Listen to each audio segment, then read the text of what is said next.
There's something that Gen Z and millennials just straight up understand better than all the other generations.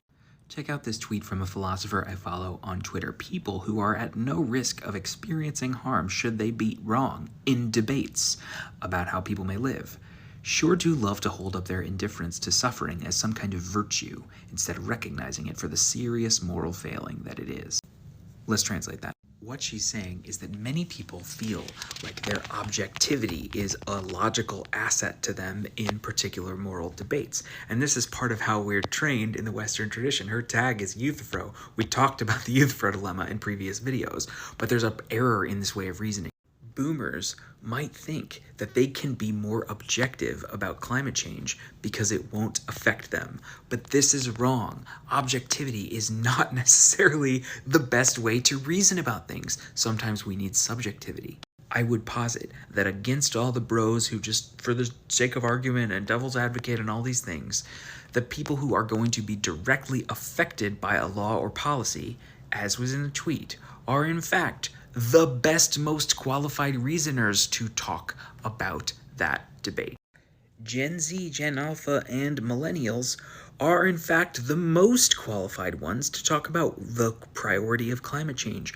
We're the ones who will be affected by it. Our children will feel it. We will feel it. Somebody who has no moral skin in the game might feel like they're more objective, but when lives are on the line, sometimes that lack of subjectivity actually removes some critical moral component in the reasoning. Do you remember this image? This man is the measure of all things image. This idea that there is this natural order to the world that if only we work hard enough, we can objectively catalog and understand. I majored in physics and I taught physics for 4 years. I'm very on board with this particular way of thinking for electrons. But when it comes to people, our bias with objectivity can lead to a lot of problems. Most of this shelf is oriented towards answering that question. I could go on about it for a while. Honorable mention to Why Fish Don't Exist by Lulu Miller. It's a really short introduction to this eugenic concept of objectivity that has permeated our entire history.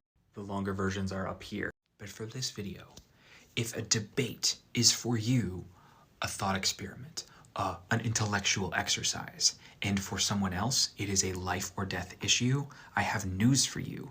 Your perspective is moral second priority to theirs. Your pride in your objectivity, supposed objectivity, in the debate is in fact a tacit admission of your own moral downfall. You are admitting your lack of qualification, not your authority. Follow for more, consider Patreon if you're still here. Books are in the reading list. Happy reading.